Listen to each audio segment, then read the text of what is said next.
Hello guys, this is प्याज गौतम यार। कैसे हो आप सब? आई होप आप सभी बड़े होंगे, मजे कर रहे होंगे। तो यार आज की वीडियो में बात करने वाले हैं जेईई मेंस के बारे में। फोर्थ अटेम्प्ट की स्ट्रेटजी को मैं लेके आ गया हूँ आज। ठीक है, तो आपका जो अगस्त में पेपर होने वाला है, तो 15 से 20 दिन मैं ज्यूम कर रहा हूँ कि आपके पास में एटलीस्ट 15 to 20 डेज होगा। ठीक है, जब भी आप मेरा वीडियो देख रहे हो तो उस दिन मतलब ये जो आपके पास टाइम बचा हुआ, तो इन 15 से 20 दिन में आपको क्या करना चाहिए और किस क्या क्या सेव स्कोर हो सकता है, पेपर का लेवल किस टाइप का आ सकता है। तो ये सारी चीज़ आज डिस्कस करने वाले हैं और साथ में आपको ये भी बताऊंगा कि क्या क्या इंपॉर्टेंट टॉपिक्स हैं जो पूरे हम डेप्थ में आएंगे और 200 मार्क्स पूरी तरह से उखाड़ देंगे। ठीक है, तो आपका तो आज के वीडियो का टारगेट ये है यार कि 200 से 200 250 कैसे खींचा जाए। ठीक है, तो आपका पहली चीज तो एम क्लियर रखोगी। आपको 100 150 का टारगेट आप नहीं लेके चलो, थोड़ा ज्यादा लेके चलो, 200 250, तब आप कहीं जाके वो बैरियर को क्रॉस कर पाओगे सेफ स्कोर को। ठीक है, और सेफ स्कोर क्या है वो भी जल्दी आपको बताऊंगा आज के इस वीडियो में। तो शुरू करते हैं बिना किसी देरी के। तो वीडियो को पूरी एंड तक देखना और साथ में आप कॉपी पेन निकाल के बैठना, ताकि ये कोई टाइम पास का वीडियो ना हो सके और जो मैं बता रहा हूँ उसको आप फ्रूटफुल बनाओ और उसको साथ में लिखो जो भी मैं बताने वाला हूँ। ठीक है, सबसे पहले हम बात करते हैं डिफिकल्टी लेवल के बारे में। तो आपने भी जहां तक अच्छे से अनुमान लगाया होगा, जो भी अभी तक पेपर रहा है, चाहे मैं फरवरी के अटेम्प्ट की बात करूं, चाहे मैं मार्च अटेम्प्ट की बात करूं, चाहे अभी जो हुआ जुलाई में, सबकी बात करूं, तो सब में बेसिकली क्या हो रहा है, पेपर मतलब ज्यादातर केसेस में मॉडरेट ही पेपर आ रहा है। इजी टू मॉडरेट और मॉडरेट है ना, ये मतलब पेपर का बेसिक लेवल है ना, डिफिकल्टी लेवल है। और बहुत कम शिफ्ट में ऐसा हो रहा है कि पेपर बहुत ही ज्यादा हार्ड आ रहा है और बहुत ही ज्यादा ईजी आ रहा है। ठीक है, तो मैं आपको एक एक करके सब बताता हूँ। तो डिफिकल्टी लेवल की बात करी जाए अगर अगस्त अटेम्प्ट की, तो पेपर का डिफिकल्टी लेवल हो सकता है मॉडरेट ही रहे या इजी टू मॉडरेट है। इसके बीच में आगे से आगे ना ज्यादा हार्ड भी होगा और ना ज्यादा ईजी होगा। ग्रेट। अब हम बात करते हैं सेकंड चीज के बारे में यार। जैसे फॉर एग्जांपल अब एक एक सब्जेक्ट वाइज हम बढ़ते हैं। तो देखो, फिजिक्स की हम बात करें तो फिजिक्स मॉडरेट टू इजी और इजी के बीच में आप इसको मान सकते हो। तो इजी और मॉडरेट टू आप इजी इसको ले सकते हो। ठीक है, और मॉडरेट मान सकते हो, है ना। फिजिक्स वैसे भी कभी ज्यादा टफ तो आती नहीं है। ठीक है, बट मॉडरेट आती है, इजी टू मॉडरेट आप इसको मान सकते हो फिजिक्स में। और केमिस्ट्री की बात करें, ये मतलब जो अभी जो जुलाई अटेम्प्ट हुआ मैं उसकी बात कर रहा हूँ। तो फिजिक्स का लेवल कुछ में इजी टू मॉडरेट था और किसी में मॉडरेट था। ठीक है, पेपर का डिफिकल्टी लेवल। और उसके बाद हम केमिस्ट्री की बात करें तो केमिस्ट्री एक ऐसा सब्जेक्ट है जो हमेशा इजी आता था और रहेगा। ठीक है, क्योंकि अगर इसको टफ कर देंगे तो डेफिनेटली सबके मार्क्स नीचे होने से कोई नहीं रोक सकता। ठीक है, तो ये क्या होता है, स्कोरिंग सब्जेक्ट होता है केमिस्ट्री। तो केमिस्ट्री में बेसिक डिफिकल्टी लेवल अगर बात करिए तो इजी था और इजी टू मॉडरेट था। इसके ज्यादा मॉडरेट तो कभी आया ही नहीं केमिस्ट्री का पेपर और ना कभी हार्ड आया। ठीक है, तो इजी और इजी टू मॉडरेट आप मान सकते हो केमिस्ट्री के स्कोरिंग सब्जेक्ट है, जिसमें आपके ज्यादा मार्क्स आने के चांसेस रहते हैं अगर आप ढंग से पढ़ते हो तो। मैथ्स की बात करें तो मैथ्स कभी इजी भी नहीं आता और हमेशा लेंदी आता है। ठीक है, इजी आता है और मॉडरेट और हार्ड के बीच में पेपर हमेशा आता है। बहुत कम केसेस में मॉडरेट टू इजी आया था, बट ज्यादातर केसेस में क्या होता है, ये मॉडरेट आया था मैथ्स का पेपर और हार्ड कई लोगों को लगता है। ठीक है, तो ये पेपर का लेवल मैंने आपको थोड़ा सा आइडिया देने की कोशिश किया कि हो सकता है कि अगस्त अटेम्प्ट में भी इस तरह का पैटर्न हो सकता है। अब बात करते हैं सेफ स्कोर की। पेपर का सेफ स्कोर क्या हो सकता है, तो 140 से 150 आपका मान के चलो सेफ स्कोर बनेगा। ठीक है, अगस्त अटेम्प्ट की अगर बात करिए तो आप टारगेट थोड़ा ज्यादा लेके चलो, 170 180 आप टारगेट प्लस लेके चलो, तब जाके कहीं आपके 140 150 क्रॉस हो जाएंगे। ग्रेट। और उसके अलावा हम बात करते हैं स्ट्रेटेजी की। स्ट्रेटेजी में अभी बताऊंगा, पहले आपको एक चीज बता देता हूँ कि 99 परसेंटाइल के लिए आपको कितने मार्क्स लाने पड़ेंगे। अगस्त अटेम्प्ट में 99 परसेंटाइल के लिए 190 से 230 आप मान के चलो, है ना, इतने की रेंज में आपके 99 परसेंटाइल आने के चांसेस हैं। क्योंकि पेपर का लेवल कैसा है, जैसे मैंने आपको बताया मॉडरेट और इजी टू मॉडरेट, इसके आगे पेपर का लेवल नहीं जा रहा। तो आप मान सकते हो कि 190 से 230 तक का अगर बीच में आपके मार्क्स आते हैं तो डेफिनेटली 99 परसेंटाइल आ जाएंगे आपके आराम से। ठीक है, तो इस चीज का ध्यान रखना। अब स्ट्रेटेजी की बात करिए तो स्ट्रेटेजी सिंपल है, कुछ भी आपको नया नहीं पढ़ना है, क्योंकि 15 से 20 दिन है, इसमें सिर्फ रिवीजन किया जा सकता है। इसके अलावा आप कुछ भी नया सोचोगे, नया पढ़ोगे, नया करोगे तो उसमें हाई चांसेस है कि आप इसमें भूल जाओ, क्योंकि आपने एकदम से पढ़ोगे तो उसको रिटेन रखना भी अपना बहुत बड़ा चैलेंज है। तो आपका ये होना चाहिए जो भी आपने अभी तक पढ़ रखा है सिर्फ सिर्फ उसी को रिवाइज करना है। आपने 12th पढ़ी है तो 12th में आपने जो भी पढ़ रखा है उसी को रिवाइज कर लो। और क्या क्या टॉपिक है अभी मैं टच करता हूँ। तो स्ट्रेटेजी का सिंपल सा मतलब है कि आपको जो भी आपने पढ़ रखा है उसको अच्छे से रिवाइज कर लो, थोड़ा बहुत लिख के प्रैक्टिस करो। और अब जो है स्मार्ट वर्क करना आपको पूरी तरह से। जैसे मैं फिजिक्स की बात करूं चाहे मैथ्स की बात करूं, इसमें maximum question calculation based question है, जिसमें आपको फॉर्मूला याद होना बहुत जरूरी है। फॉर्मूला अगर आपको एक फॉर्मूला नहीं याद हो तो आपसे पूरे क्वेश्चन नहीं बनने वाला एग्जाम में। एक चीज का ध्यान रखना है, फॉर्मूला सबसे पहले आप बनाओ, चाहे मैथ्स आप कर रहे हो चाहे फिजिक्स कर रहे हो, उसमें सबसे पहले फॉर्मूला रखो, उसके बाद फिर उससे रिलेटेड क्वेश्चन करो। और क्वेश्चन एक नहीं, क्वेश्चन कम से कम 5 से 6 होने चाहिए, ताकि आपको क्वेश्चन भी रट जाए और आपको पैटर्न भी अच्छे से याद हो जाए। तो सबसे पहले एक शीट बनानी है, शीट में सारे फॉर्मूला लिखो, चाहे मैथ्स की बात करूं चाहे फिजिक्स की बात करूं। ठीक है, तो फिजिकल केमिस्ट्री के लिए भी, फिजिक्स के लिए भी और मैथ्स के लिए भी एक शीट बनाओ जिसमें सारे आपके इंपॉर्टेंट फॉर्मुला आ रहे हैं, जिसमें आपको बेसिक टर्म्स एकदम पूरे अच्छे तरह से क्लियर हो जाए। अब इतना करने के बाद आपने जो नोट्स बनाए हुए हैं और जो आपकी बुक्स है ऑलरेडी, उससे आपको अच्छे से रिवाइज करना है। आपका ये होना चाहिए कि आपको सब रिवाइज नहीं करना, सब कुछ नहीं पढ़ना। आपका ये होना चाहिए कि जो इंपॉर्टेंट है और जो काम का है वो बस पढ़ना है, और जो चीज नहीं पढ़ना उसको छोड़ देना। अननेसेसरी उसमें टाइम लगाओगे, मान लो कोई टॉपिक उसमें आप 10-20 क्वेश्चन अननेसेसरी करोगे तो उसमें आपका टाइम भी वेस्ट होगा। तो टाइम बचाना है और अपना एफर्ट सही जगह पे डालना है, सही टॉपिक पे डालना है, इस चीज का ध्यान रखना। तो अब बात करते हैं, जैसे देखो सबसे पहली चीज़ की बात करते हो, प्रीवियस क्वेश्चन लगाना शुरू कर दो। प्रीवियस क्वेश्चन कम से कम 5 साल के आप कर लोगे तो डेफिनेटली सही हो सकता है। मैं क्या कह रहा हूँ, 5 साल की करना है इसका मतलब सब नहीं करना है। उसमें जो टॉपिक है, रिपीटेड टॉपिक आपको दिख रहा है, उससे रिलेटेड क्वेश्चन को पकड़ने की कोशिश करो, फॉर्मूला पकड़ने की कोशिश करो कि कहाँ फॉर्मूला लग सकता है और उससे रिलेटेड कितने क्वेश्चन हैं। फॉर्मूला पे जिस टाइप से आपको बहुत क्वेश्चन मिल जाएंगे। 5 साल की मैं बहुत बोल दिया, आप चाहे तो 2-3 साल के भी कर लो तो इनफ है, आपको फील आ जाएगी किस तरह के क्वेश्चन पूछे जाते हैं। फिजिकल केमिस्ट्री भी सेम है, और फिजिक्स की बात करूँ तो उसमें भी आप मॉक टेस्ट लगा सकते हो चाहो तो, और केमिस्ट्री की भी बात करूँ और चाहे मैं मैथ्स की बात करूँ तो उसमें आप क्या करो, प्रीवियस ईयर क्वेश्चन लगा लो 5 साल के या 3 साल के, जितना भी आपको ठीक लगता है। बट उससे पहले काम ये करना है कि आपको फॉर्मुला की लिस्ट पहले बननी चाहिए, फॉर्मुला की लिस्ट, और उसमें बेसिक टर्म आपकी क्लियर, कॉन्सेप्ट आपके क्लियर, देन उसके बाद आप सीधे उस पर आओ, किस पे, प्रीवियस ईयर क्वेश्चन पे। इतना होने के बाद आपको मॉक टेस्ट पे आना है। अब मॉक टेस्ट से आपको फायदा ये होगा कि आपने जो फॉर्मुला तैयार कर लिए, तो अब वो फॉर्मुले का यूज होगा मॉक टेस्ट में, जो भी आप क्वेश्चंस करने वाले हो। इतनी डेप्थ में कोई नहीं आएगा वीडियो में, बट मैं जा रहा हूँ, ठीक है, क्योंकि क्या कोई आपको ऊपर ऊपर से बता देगा ये सब कर लो, बाकी आपको डेप्थ में बता रहा हूँ। मॉक टेस्ट में जाओगे, आपको पेपर का पैटर्न पता चलेगा, आपको ये पता चलेगा कि हाँ इस टाइप के क्वेश्चन है, ये फॉर्मुला लगाऊंगा, इस तरीके से सॉल्व कर दूंगा। तो कैलकुलेशन बेस्ड और जो भी क्वेश्चन है उस टाइप के, चाहे फिजिक्स, चाहे फिजिकल केमिस्ट्री, चाहे मैथ्स, इस टाइप के आपको मॉक टेस्ट से हेल्प मिल सकती है। अननेसेसरी कोई 20 तरह की किताब मत खरीदना इस टाइम पे कि मैं ये बुक खरीद लूँ, वो बुक खरीद लूँ, उससे कर लूँ, उससे कर लूँ। एक काम करना है, मॉक टेस्ट में आप लगाओगे तो आपका एम ये नहीं कि आपको सही करना है, आपका एम ये होना चाहिए कि मेरे को बस टिक करना है, मेरे को फील पकड़ना है, सॉल्व करना है। तो आपने फील आएगी कि किस किस टाइप के क्वेश्चन है, किस तरह से पूछे आते हैं, और पेपर का पैटर्न क्या है, और कितना टाइम आपको सॉल्व करने में एक्जैक्टली लग रहा है। पहले केमिस्ट्री शुरुआत करो कि केमिस्ट्री आपको क्या सबसे ईजी है और एनसीईआरटी बेस्ड रहता है, तो उसको आप तैयार करोगे। तो उसके अलावा मॉक टेस्ट आप करो तो ज़्यादा आपका बेनिफिट आपको हो सकता है, और ज़्यादा से ज़्यादा मॉक टेस्ट करोगे, बजाय और बुक्स लगाने के मॉक टेस्ट करोगे तो आपको फील आएगा और क्वेश्चन की प्रैक्टिस भी होगी। जितने ज़्यादा मॉक टेस्ट लगाओगे उतना आपका बेनिफिट होना ही होना है। यानी कि सिंपल सा तरीका, पहले आपको अपने नोट से अच्छे से रिवाइज कर लेना है, फॉर्मुला की शीट बनानी, लिस्ट बनानी, सारे फॉर्मुला लिख लो, चाहे फिजिकल केमिस्ट्री, चाहे मैथ्स, चाहे फिजिक्स, जितने इंपॉर्टेंट हो सकते हैं, जितना जल्दी हो सकता है उतना आपको वो सब काम कर लेने हैं। इसके बाद आपको अपना मॉक टेस्ट पे सीधा फोकस दे देना है। प्रीवियस ईयर क्वेश्चन आप कर लेते हो तो अच्छा है, लेकिन मॉक टेस्ट उससे ज़्यादा इंपॉर्टेंट है। मॉक टेस्ट लगाओ तो उससे क्या होगा कि क्वेश्चन की प्रैक्टिस हो जाएगी। जो मैं कह रहा हूँ, फॉर्मुला लगोगे, फॉर्मुला लिखने उसको यूज भी करने बनना चाहिए, तो उसके लिए आप मॉक टेस्ट ज़्यादा से ज़्यादा लगाओगे, और कम से कम 2 से 3 घंटा स्पेंड करो, तब आपको क्या होगा, अच्छा उसमें रिस्पॉन्स आपको मिलेगा। आप कॉपी पेन निकालना जो मैं बताना और उसको नोट करते चलना जो मैं कह रहा हूँ, ठीक है। शुरू करते हैं। सबसे पहले देखो फिजिकल केमिस्ट्री से स्टार्ट करते हैं। फिजिकल केमिस्ट्री में सबसे पहले आपका आयनिक इक्विलिब्रियम, थर्मोडायनेमिक्स, ठीक है, ये इंपॉर्टेंट चैप्टर्स हैं। और उसके अलावा जो इंपॉर्टेंट है, जैसे एक क्वेश्चन आएगा, थर्मोडायनेमिक्स से भी एक क्वेश्चन आएगा, और आपका जो मैंने अभी बताया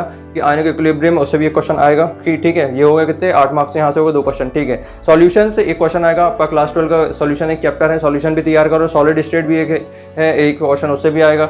तो सॉल्यूशन आप पहले तैयार करो, इससे कभी कभी 2 क्वेश्चन भी आ जाते हैं, बट सॉल्यूशन से एक क्वेश्चन तो गारंटेड है, आएगा ही आएगा। ईजी और साथ से फॉर्मुला बेस्ड क्वेश्चन होते हैं, यानी कि आप कैलकुलेशन बेस्ड, मतलब न्यूमेरिकल बेस्ड क्वेश्चन रहते हैं, जो कि आप इजीली कर सकते हो। मॉक टेस्ट लगाओगे, 2-3 मॉक टेस्ट लगाओगे, आपको पैटर्न पता चलेगा और आप उसमें माहिरात हासिल कर लोगे। तो बस सिंपल तरीका है। तो आप पहले सॉल्यूशन को तैयार कर लो, ठीक है। सॉल्यूशन के बाद आपका इलेक्ट्रोकेमिस्ट्री है, उससे एक क्वेश्चन आएगा, उसको तैयार कर लो। कितने हुआ टोटल, 16 मार्क्स हो गए।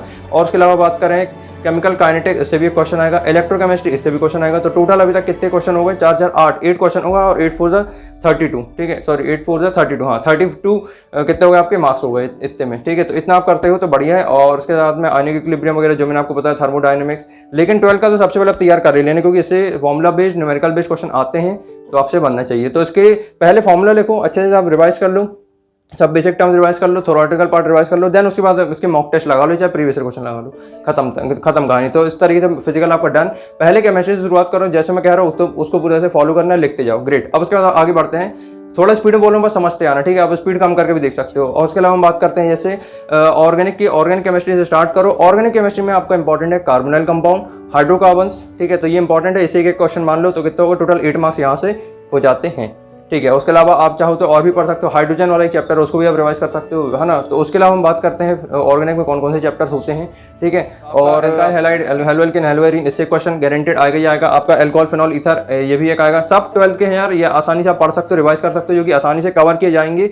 आपको सिर्फ रिवाइज करना है और मॉक टेस्ट लगाने, बस इसके आगे आपको कुछ करने की जरूरत नहीं है, और एग्जाम में अपने आप से बन जाएगा। बस इतना बस कर लेना, ठीक है। क्योंकि लोग इतना भी नहीं करते हैं, तो क्या होता है एग्जाम में आप जाओगे तो ऐसा नहीं होगा कुछ भी जय माता दी कुछ भी टिक कर रहे हो, तो इससे क्या होगा, कोई पेपर बिगड़ जाएगा। इस चीज़ का ध्यान रखना। और उसके अलावा आगे बढ़ते हैं। एल्कोहल, फिनॉल से 1 या 2 क्वेश्चन आने के चांसेस हैं, ठीक है। एक आता है वैसे, एक आने के चांसेस कंफर्म आएगा जाएगा। एल्डिहाइड कीटोन कार्बोक्सिलिक एसिड, इससे 2 क्वेश्चन आने के चांसेस रहते हैं, ठीक है। बड़ा चैप्टर है, तो इससे 2 क्वेश्चन आएंगे, तो 8 मार्क्स आपके यहाँ होगा। और उसके अलावा जो मैंने अभी आपको बताया, तो 4-5 क्वेश्चन वो होगा, तो 4-5 और ये टोटल तो मतलब 8, 32 मार्क्स आपके यहाँ से और कंफर्म हो जाते हैं। एमाइन से भी एक मान के चलो, एमाइन से भी क्वेश्चन आएगा। सबसे ईजी क्वेश्चन आते हैं ऑर्गेनिक केमिस्ट्री से, ठीक है। तो एनसीईआरटी बस आप कर लेना। एनसीईआरटी अगर आप कर लेते हो ऑर्गेनिक केमिस्ट्री में, डेफिनेटली आपके नंबर अच्छे स्कोर हो सकते हैं। ढंग से पढ़ लेना एनसीईआरटी, ठीक है। 12th की भी चाहे 11th की भी, तो अच्छे से रिवाइज कर लो। उसके अलावा आप मॉक टेस्ट जरूर कर लेना, बार बार फोकस कर रहा हूँ क्योंकि मॉक टेस्ट लोग नहीं करते हैं, ठीक है। उसको कर लोगे तो आपको क्या है फायदा होगा ही होगा, ठीक है। उसके अलावा आगे बढ़ते हैं, polymers, biomolecules, chemistry in everyday life.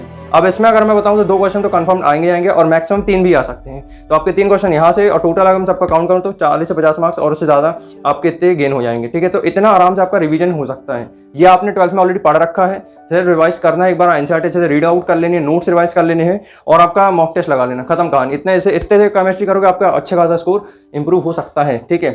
तो और उसके अलावा इनऑर्गेनिक की अगर बात करिए तो इनऑर्गेनिक में आपका केमिकल बॉन्डिंग एक चैप्टर है 11 का, उसको अगर आप कर लेते हो तो उससे रिलेटेड काफ़ी कुछ क्वेश्चन आपसे बन जाएंगे। तो केमिकल बॉन्डिंग एक हो गया। उसके अलावा पी ब्लॉक, ठीक है, पी ब्लॉक भी कर लेना। पी ब्लॉक से कम 4 से 5 क्वेश्चन आते ही आते हैं, ठीक है। 4 से 5 क्वेश्चन में ज़्यादा बोले बट आ जाएंगे, इतने क्वेश्चन आते ही आते हैं, आप चाहे तो पेपर चेक कर सकते हो, ठीक है। तो केमिकल बॉन्डिंग कर लेना और आपका जो भी मैंने बताया आपको पी ब्लॉक इसको कर लेना और कोऑर्डिनेट कंपाउंड, इतने कर लोगे तो आपको डेफिनेटली अच्छा खासा स्कोर इंप्रूव हो जाएगा। इससे कोऑर्डिनेट कंपाउंड से भी 2 क्वेश्चन आएंगे, फिजिकल और सॉरी पी ब्लॉक की बात की तो पी ब्लॉक से 4 क्वेश्चन आएंगे और आपका जो केमिकल बॉन्डिंग इससे भी 3 से 4 क्वेश्चन आएंगे, ठीक है। तो इस चीज़ का ध्यान रखना है। वेटेज मैंने आपको बता दें केमिस्ट्री का, इस तरीके से ये सब टॉपिक आप तैयार कर सकते हो। स्पेशली 12th की जो मैंने बताया उसको तैयार कर लेना और 11th के अगर आपने और भी पढ़े हुए तो उसको भी आप रिवाइज कर सकते हो और साथ में मॉक टेस्ट जरूर कर लेना, ठीक है। इतना सब हो जाए, रिवीजन हो जाए, बस एक बार रटना नहीं है, कुछ नहीं रटना है, सिर्फ एक बार रिवाइज कर लेना है, ठीक है। रिवाइज कर लोगे अपने आप दिमाग में चढ़ जाएगा और उसके साथ में मॉक टेस्ट कर लेना है, ग्रेट। तो यहाँ पे केमिस्ट्री होता है खत्म। ये मैंने आपको बता दी केमिस्ट्री का, और केमिस्ट्री का पेपर इजी टू मॉडरेट आता है। तो केमिस्ट्री बेसिकली आपका सबसे स्कोर है, तो सबसे पहले केमिस्ट्री को स्ट्रेंथन कर लेना अगर एक्चुअल मार्क्स आप स्कोर अच्छा करना चाहते हो तो,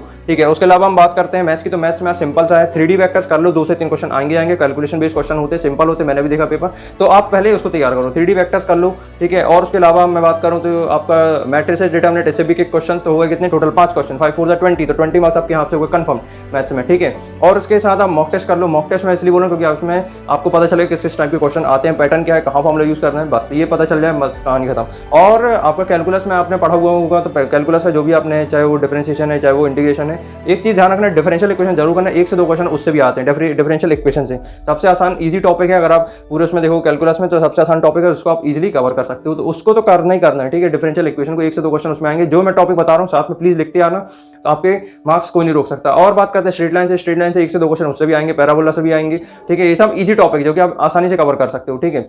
तो बस इतना आप तैयार कर लो। और उसके अलावा जो भी आपने ट्रिग्नोमेट्रिक फंक्शन वगैरह ना, ट्रिग्नोमेट्रिक आइडेंटिटीज आपने थोड़ी बहुत पढ़ी हुई 11th की, तो इसको आप रिवाइज कर लो। और जो आपने मतलब एक्स्ट्रा अपने हिसाब से जो आपने तैयारी करी हुई है, नोट्स बनाए हुए हैं, क्वेश्चंस किए हुए हैं, उसको आप साथ में थोड़ी सी प्रैक्टिस कर लो, रिवाइज कर लो, ठीक है। तो इतना मैथ्स मैंने आपको बता दिया, तो डेफिनेटली आपका स्कोर 30 to 40-50 मार्क्स आपका डेफिनेटली यहीं से इतना इंप्रूव स्कोर हो जाएगा, ठीक है। तो मैथ्स बेसिकली क्या होता है, मैथ्स क्या होता है, मॉडरेट आता है, हार्ड के बीच में रहता है, ठीक है। तो इतना आप तैयारी कर लो। एनसीईआरटी से पढ़ना, एनसीईआरटी से पढ़ो, बट पेपर एनसीईआरटी से नहीं आता है, उससे हाई लेवल का आता है, तो आप एटलीस्ट एनसीईआरटी भी पढ़ लो और उसका कॉन्सेप्ट अपना स्ट्रॉन्ग कर लो, ठीक है। उसके साथ आप मॉक टेस्ट कर लो। मॉक टेस्ट कर लोगे तो क्या होगा, आपको फील आएगी किस किस टाइप के क्वेश्चन आते हैं और उसको सॉल्व करने की टेक्निक्स आपको पता चल जाएंगी। और फॉर्मुले जरूर बनाओ, कोई भी क्वेश्चन कर रहे हो, मैथ्स में भी फॉर्मुला बेस्ड क्वेश्चन बहुत आते हैं, तो फॉर्मुला की शीट बनाओ, सबसे पहले सारे फॉर्मुला लिख लो, थोड़े बहुत जैसे चैप्टर करते हैं और फॉर्मुला लिखो, उससे रिलेटेड क्वेश्चन करो और मॉक टेस्ट। चलो यार फिजिक्स की बात करते हैं। फिजिक्स का paper basically easy to moderate और मॉडरेट के बीच में आता है, अभी तक आपने देखा होगा। तो फिजिक्स कई बार हार्ड भी आता है और कई बार ईजी भी आता है। सबसे पहले आपको क्या करना है, फिजिक्स से सबसे पहले मॉडर्न फिजिक्स आपको अच्छे से तैयार कर लेना है। मॉडर्न फिजिक्स अपने आप में 20 मार्क्स आपको ऐसे ही दिला देगा अगर आपने अच्छे से तैयारी कर ली तो। मॉडर्न फिजिक्स में क्या क्या आ जाएगा आपका, सेमीकंडक्टर्स, कम्युनिकेशन सिस्टम्स, ठीक है, एटम्स, मॉलिक्यूल्स, ड्यूअल नेचर, ठीक है। तो ये सारे चैप्टर्स आपके आ जाएंगे और जल्दी कवर हो सकते हैं। तो एनसीईआरटी पढ़ना चाहो उससे पढ़ो, क्योंकि एनसीईआरटी से भी क्वेश्चन आते हैं। और उसके अलावा आपने जो नोट्स थोड़े बहुत बनाए हुए तो नोट्स को तैयार कर लो, रिवाइज कर लो, उसके साथ में आप थोड़े प्रीवियस ईयर क्वेश्चन कर लो तो और बढ़िया है, और मॉक टेस्ट कर लो। सब नहीं, लेकिन जो सिलेक्टेड क्वेश्चन आपको मिल जाए उससे रिलेटेड, टॉपिक से रिलेटेड, वो आप कर सकते हो। ये तरीका मैंने आपको बता दी, मॉडर्न फिजिक्स तैयार करो, ग्रेट। अब उसके अलावा इलेक्ट्रोस्टैटिक्स से क्वेश्चन आएगा ही आएगा, तो 4 मार्क्स आपके यहाँ कंफर्म हो गए। तो इलेक्ट्रोस्टैटिक्स, ठीक है, कैपेसिटर, यहाँ से क्वेश्चन आते ही आते हैं, 1 से 2 क्वेश्चन कैपेसिटर से भी आएंगे, ठीक है। बहुत बढ़िया, इतना आप तैयार करते हैं ना, जो मैं बता रहा हूँ उसको नोट करते हो, ठीक है। रिवाइज करो, मॉक टेस्ट लगाओ, रिवाइज करो, मॉक टेस्ट लगाओ, बस इसके अलावा और कुछ मत करो, ठीक है। और उसके अलावा हम बात करते हैं जैसे आप ऑप्टिक्स, तो ऑप्टिक्स में बेसिकली थोड़े वेटेज कम हो गया वैसे मैंने देखा है, तो वेव ऑप्टिक्स आप पहले तैयार करो। वेव ऑप्टिक्स से 2 क्वेश्चन आते हैं, ठीक है। तो वेव ऑप्टिक्स आप तैयार कर लेना, 2 क्वेश्चन आपको उससे भी तैयार होंगे। तो कुछ नहीं करना है, रिवीजन कर लेना है और उसके साथ में मॉक टेस्ट करना है और प्रीवियस क्वेश्चन करना है। इतना करोगे डेफिनेटली आपका अच्छा स्कोर आ ही जाएगा। और 11th की अगर बात करें तो 11th का फ्लूइड मैकेनिक्स इंपॉर्टेंट है, उससे फॉर्मुला बेस्ड क्वेश्चन बहुत पूछे आ रहे हैं। सिंपल एक तो फॉर्मुला है, उसके रिलेटेड क्वेश्चन बहुत आए हैं, अभी मैंने 3rd अटेम्प्ट में देखा हूँ। तो आप फ्लूइड मैकेनिक्स कर लेना यार, बहुत सिंपल है, उसके थोड़ा बहुत फॉर्मुला रिवाइज कर लो और मॉक टेस्ट लगा लो और प्रीवियस क्वेश्चन बन जाए तो वो भी कर लेना। तो डेफिनेटली स्कोर इंप्रूव कराने के आपको तरीके बता रहा हूँ ना। अब इतना कर लो। और उसके अलावा मैकेनिक्स अगर आपने पढ़ी रखी है ऑलरेडी तो आप रिवाइज कर लो, उससे रिलेटेड मॉक टेस्ट वगैरह कर लो और प्रीवियस क्वेश्चन कर लो, 5 साल के सफिशिएंट है, आराम से आपका बन जाएगा। ग्रेट। अगर आपने पढ़ाई नहीं है, भूल भाल करे तो उसको स्किप कर दो, ठीक है। और उसके अलावा बात करते हैं यूनिट एंड डायमेंशन एनालिसिस, ठीक है। यूनिट एंड डायमेंशन एनालिसिस सबसे आसान चैप्टर होता है, इससे भी एक क्वेश्चन आने के चांसेस ज़्यादा है, एक कई बार 2 भी आ जाते हैं। तो सबसे आसान स्कोरिंग ये है जिससे आपका अच्छा स्कोर आ सकता है। तो ये मैंने आपको तरीका बता दिया, 60 प्लस आपके इससे आराम से हो जाएंगे। तो टोटल अगर मैं कंक्लूड कर दूँ अभी तक फिजिक्स को भी, केमिस्ट्री को भी, मैथमेटिक्स को भी, तो टोटल आपके 200 प्लस 200 से 250 बीच में आराम से आपके आ सकते हैं अगर आपने ये सारी चीज़ों को अच्छे से फॉलो कर ली। तो कुछ चीज़ें भी अगर आपने फॉलो कर ली ना यार, तो आपके डेफिनेटली आपके अच्छे नंबर आ जाएंगे। मान लो अगर आपने 12 का ही मेरा फॉलो कर लिया जो भी मैंने बताया, उससे भी आपका अच्छे खासा स्कोर आ जाएंगे, ठीक है। तो 90 प्लस तो आराम से आएंगे 90 परसेंटाइल। बाकी टारगेट आपका होना चाहिए कि 99 परसेंटाइल लाना है, तो उसको 200 से 250 के बीच में आपको टारगेट रख के चलना है। तो डेफिनेटली आपका अच्छा स्कोर आएगा, दुनिया की कोई ताकत रोक नहीं सकती, ठीक है। तो बस एक रीजन ढूंढ लो, बस आपके पास 15 से 20 दिन बचे हुए, आखिरी टाइम है, आखिरी महीना है, आखिरी मौका है। इसके अलावा आपके पास कोई मौका नहीं मिलेगा, ठीक है। 3 अभी तक आपके जैसे भी अटेम्प्ट गए, अच्छे गए बुरे गए, उसको छोड़ दो पूरी तरह से। सिर्फ और सिर्फ अपना 1 पॉइंटेड फोकस बनाओ कि 4th अटैम्प्ट है, आखिरी मौका से अपनी पूरी जान लगा दूंगा, 100% दे दूंगा, आग लगा दूंगा, ठीक है। आंधी तूफान जो भी आ जाए पूरा अपना 100% पूरा लगा देना है, और जिससे एग्जाम के बाद आपको 1% की रिग्रेट ना होगी आपने ये नहीं किया वो नहीं किया, ठीक है। सारी चीज़ें तैयारी कर लो, सारे मॉक टेस्ट, सारे रिवीजन, सारे फॉर्मूला सब चार्ट जाओ, सब फोड़ दो, फाड़ दो, तोड़ दो, उखाड़ दो, आपके नंबर आने से दुनिया की ताकत नहीं रोक सकती, ठीक है। ये मेरा दावा है। तो इस तरीके से आप पढ़ते हो यार तो डेफिनेटली आपका अच्छा स्कोर आएगा, और इससे रिलेटेड मैं वीडियो डालने की कोशिश करूंगा, ठीक है। तो वीडियो को जरूर लाइक करना है। बस आप खत्म करते हैं। और अगर आप परिवार में नहीं हो तो प्रियांश गौतम परिवार को आप जरूर सब्सक्राइब करो। इसको मैं चैनल नहीं कहता, आपके बीच का मेरे ये परिवार है, ठीक है। आप सब मेरे परिवार जैसे हो, ठीक है। तो आप चैनल को परिवार को सब्सक्राइब करो, ठीक है। और इस टाइप के आपको अच्छे इंटरेस्टिंग वीडियो मिलते रहेंगे, चाहे वो जेई का हो, चाहे वो बोर्ड का हो, चाहे वो कॉलेज से रिलेटेड हो, ठीक है। तो इस तरीके से आप अपने आपको इंप्रूव बनाओ और पूरी तरह से चैलेंज ले लो और अपना पूरा 100% लगा दो। हार नहीं माननी है, डटे रहना है, और जब तक आप परसिस्टेंटली काम को करते हैं आते हो, मान के चलते तब तक आप फेल नहीं हो सकते, ठीक है। तो ठीक है, इस परिवार का आपको ध्यान रखना है, ठीक है। और मेरे बीच में परिवार का कनेक्शन है, इसलिए आपको इस परिवार का ध्यान रखना, ख्याल रखना है, ठीक है। तो छोड़ के मत जाना, भले आपका रिजल्ट आ गया, ठीक है। इस तरीके से साथ दो, जिन दिन रात आपके लिए मेहनत किया हूँ, आगे भी करता रहूँगा और अभी भी कर रहा हूँ, ठीक है। तो बस आप इस तरह से सपोर्ट दो, प्यार दो, ठीक है। चैनल को मतलब परिवार को सब्सक्राइब करो, और मिलते हैं अपन नेक्स्ट वीडियो में। तब तक के लिए जो भी आपके डाउट्स है कमेंट सेक्शन में से पूछ लो, और आपको वीडियो कैसा लगा ये भी बता सकते हो, और आगे आप किस टाइप की वीडियो चाहते हो। तब तक के लिए all the best, love you, take care. आग लगा दो, फोड़ दो, फाड़ दो, सब कर दो, ठीक है। Bye bye, take care, thank you so much.